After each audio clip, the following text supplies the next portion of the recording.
ठीक है संध्या, आपकी ग्रेजुएशन में क्या सब्जेक्ट रहे हैं? सर प्राचीन इतिहास, राजनीति शास्त्र और शिक्षा शास्त्र। Okay, and your optional is PSIR ना? जी sir. And why political science is known as science? Sir जो विज्ञान की परिभाषा है वो यह है कि किसी भी विषय के सुव्यवस्थित, सुसंगठित और क्रमबद्ध ज्ञान को हम विज्ञान बोलते हैं। सर अगर इसी तरीके से जो पॉलिटिकल फिनोमेनन होते हैं, वो चाहे लिबर्टी की बात हो, इक्वलिटी की बात हो, थिंकर्स की बात हो, जो भी पॉलिटिक्स से संबंधित है, अगर हम उसी का क्रमबद्ध तरीके से एक क्लासीफाई करके उसको अगर अध्ययन करते हैं तो वो भी अक्सर साइंस के क्षेत्र में आ जाता है, इसे साइंस बुला सकते हैं। तो फिर और अर्थशास्त्र को अर्थ विज्ञान कह सकते हैं? जी सर, कह सकते हैं। ठीक है, किसी तो भी चीज़ का अर्थ विज्ञान कहीं तो नाम नहीं दिखता उसका? सर नाम नहीं आता है। अच्छा ठीक है। मुझे एक बात बताइए आप कि भारत के आसपास जी सर। जो उसके पड़ोसी हैं, जी सर। तो भारत के लिए अच्छा एक बेहतर समृद्ध पड़ोसी अच्छा होगा या बहुत डिस्टर्ब पड़ोसी अच्छा होगा? सर एक बेहतर समृद्ध पड़ोसी अच्छा होगा।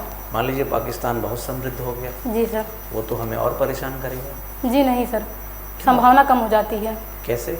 सर क्योंकि जब एक गरीब देश होता है तो वहाँ के नेता अपनी जनता को मेन मुद्दों से भटकाने के लिए हर बार एक सहारा होता है, युद्ध का सहारा लेना या बगल वाले देश पर सारी जिम्मेदारी डाल देना कि उनकी वजह से हम पिछड़े रह गए। लेकिन जहाँ एक समृद्ध देश होता है तो सर जो इसका एक पक्ष तो ये भी हो सकता है कि समृद्ध देश है तो टेरर फंडिंग खूब करे, सर गरीब है तब हथियार खूब खरीदे और दूसरे देश में जी सर। डिस्टर्बेंस और पैदा करे। संभावना इस बात की हो सकती है कि नहीं? सर हो सकती है, लेकिन इसकी संभावना कम देखी गई है। जब इतिहास हम देखते हैं तो इसकी संभावना कम ही है। ठीक है सर। जी संध्या जी। जी सर।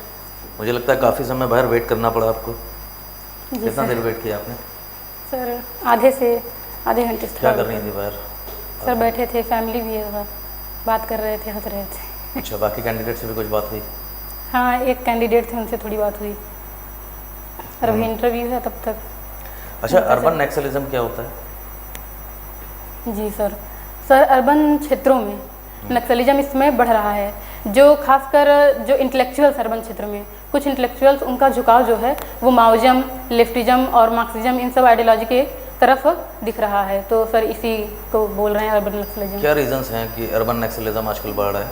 सर सरकार के प्रति जो उनका गुस्सा होता है, सरकार की नीतियों के खिलाफ एक नाराज़गी उनकी होती है और उस पर उसको सुना नहीं जाना एक वजह ये है। इसके अलावा सर जो ऑनलाइन सोर्सेज के माध्यम से रेडिकलाइजेशन हो रहा है सर, दूसरा तरीका, दूसरा ये है कारण। अच्छा, अभी आपने बात करी लेफ्टिज्म की। जी सर। तो लेफ्ट विंग और राइट विंग में कुछ बेसिक डिफरेंस होता है? How would you differentiate between a left wing and the right wing? जी सर।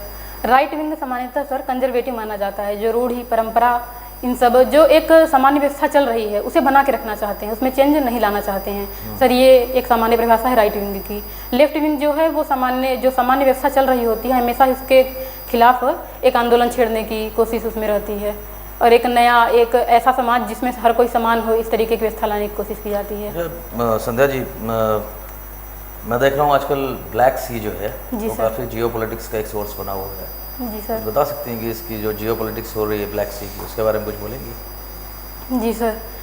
ब्लैक सी सर ये जो क्षेत्र पड़ता है टर्की के ऊपर है, ईरान टर्की के ऊपर है, इधर यूक्रेन है सर, जो एक बाल्कन क्षेत्र है यूरोप में सर, उस क्षेत्र में आ जाता है ये। और एक रसिया के लिए ये एक बड़ा क्षेत्र प्रदान करता है, इसके थ्रू वो वहाँ पे मेडिटेरेनियन सी में जा सकता है। तो इसका काफ़ी महत्व है सर। रसिया यूक्रेन वार में भी इसीलिए, मतलब एक कारण तो ये भी है कि रसिया अगर यूक्रेन को विजिट कर लेता है तो एक्सेस मिल जाएगा ब्लैक सी के थ्रू फिर मेडिटेरेनियन सी तक। अच्छा, बाल्कन एरिया की भी आपने बात करी। जी सर। बाल्कन रीजन में कौन कौन से कंट्रीज आते हैं? सर बाल्कन एरिया में रोमानिया, बल्गारिया, यूक्रेन और सर अल्बानिया और बोस्निया हर्जेगोविना और सर कई देश और आते हैं। अच्छा, ये जो रशिया यूक्रेन वॉर अभी हुई है, जी सर, ये वॉर इंडिया के लिए, मतलब इस वॉर से इंडिया क्या लेसन्स ले सकती है? कुछ टैक्टिकल लेसन्स इंडिया को मिले हैं क्या इस वॉर से? रसिया यूक्रेन वार से सर लेसन, इंडिया को कोई लेसन मिलता है इससे? सर ये लेसन मिल सकता है कि गुटबंदी में नहीं जाना चाहिए। कहीं न कहीं जो यूक्रेन का एक पक्ष है नाटो में सम्मिलित होने का, उसने और ज़्यादा उकसाया रसिया को आक्रमण करने के लिए। अच्छा, क्या ऐसा नहीं है कि जो रशिया यूक्रेन वॉर जो हुआ है जी सर, इसने कहीं ना कहीं चाइना को एक रास्ता दे दिया है कि अब वो ताइवान को एनेक्स कर ले अपने साथ। जी सर, ये एक न, क्योंकि इन युद्धों के माध्यम से ये समझ में आता है कि पूरा विश्व कुछ नहीं कर सकता। अगर एक मजबूत राष्ट्र जो है वो एक कमज़ोर राष्ट्र पर आक्रमण कर देता है तो कहीं ना कहीं विश्व ज़्यादा से ज़्यादा सैंक्शन लगाएंगे और उस देश से अपने रिश्ते खराब कर लेंगे। लेकिन अल्टीमेटली अगर एक मजबूत राष्ट्र है तो कहीं कहीं ये चाइना को उकसाता है कि वो भी इस तरीके के कदम उठा सकता है। अच्छा, तो मतलब चाइना को ताइवान को एनेक्स कर लेना चाहिए फिर? सर करना नहीं चाहिए सर, ये मैं ये बता रही हूँ कि ऐसी जो गतिविधियाँ हैं वो दूसरे देश को भी एक रास्ता प्रदान कर देती हैं कि वो भी कल को इस तरीके से काम कर सकते हैं। Okay, Salim sir. Sandhya ji sir. जो सर से ही हम आगे बढ़ते हैं, जी सर। जो रूस यूक्रेन वॉर चल रही है, युद्ध चल रहा है, जी सर। आप उसको देखते हुए ये बताइए कि इस युद्ध के तहत क्या रूस की स्थिति वैश्विक स्तर पर कमज़ोर नहीं हुई है? जी सर, रूस की स्थिति कमज़ोर हुई है वैश्विक स्तर पर। तो क्या आधार इसको हम मानेंगे, किस आधार पर ये बात कहेंगे कि वाकई में कमज़ोर हुई है रूस की स्थिति और अमेरिका उससे कहीं आगे अब निकल चुका है? सर रूस की स्थिति तो कमज़ोर हुई है, लेकिन मैं ये नहीं मानती कि अमेरिका इस वजह से कहीं आगे निकल चुका है। कहीं ना कहीं अमेरिका की स्थिति भी कमज़ोर हुई है इस युद्ध के कारण, क्योंकि एक जो सुपर पावर की पोजीशन थी वो कहीं ना कहीं कमज़ोर हुई अमेरिका की। वो इस युद्ध को रोकने में नाकाम रहा और यूक्रेन को जितनी सहायता पहुंचनी चाहिए थी उतना नहीं पहुंचा पाया। यूक्रेन अब लगभग कगार पे है कि रसिया उसको जीत ही ले, काफ़ी क्षेत्रों पर अधिकार कर लिया जा चुका है। तो सर दोनों की स्थिति कमज़ोर हुई है। इस युद्ध से, चूँकि आप PSIR के भी स्टूडेंट हैं, इस युद्ध से जो विश्व का सैन्य मार्केट है जी सर, उस पर क्या प्रभाव पड़ेगा? सर और बढ़ेगा, और बढ़ेगा सर। चलिए ये बताइए कि सार्क जिस तरह से मृत प्राय पड़ा हुआ है, जी सर, आपको नहीं लगता कि अब बिम्स्टेक्स द्वारा इसको रिप्लेस कर देना चाहिए?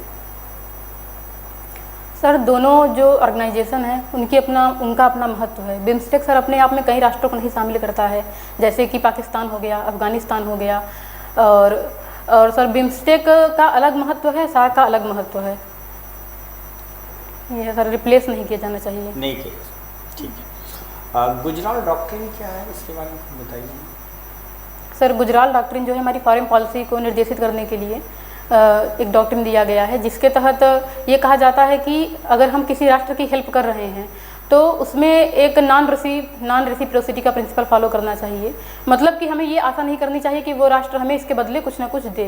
एक जो फिलॉसफी होती है कि कर्मण्येवाधिकारस्ते मा फलेषु कदाचन, अर्थात कि बिना फल की इच्छा किए आप सामने वाले की सहायता कीजिए। सॉफ्ट नेशन हम किस तरह के देशों को कहेंगे? सॉफ्ट नेशन सर इस बारे में जानकारी नहीं है, सॉफ्ट पावर की जानकारी है। चलिए एक लास्ट क्वेश्चन। उत्तर प्रदेश सरकार की एक योजना है ODOD, क्या है ये? सर ODOP तो सुना है। ODOD सॉरी सर जानकारी नहीं है। ठीक है, एक लास्ट क्वेश्चन। जी सर। अगर किसी अंधे व्यक्ति से आप कैंची मांगेंगे जी सर। तो कैसे मांगेंगे? अंधे व्यक्ति से सर बोल देंगे कैंची दे दीजिए, ठीक है, पर वो सुनाई तो देता है उसे। ठीक है, वेरी गुड। चलिए हम आपको बुलाते हैं फीडबैक के लिए। जी सर, थैंक यू। ओके।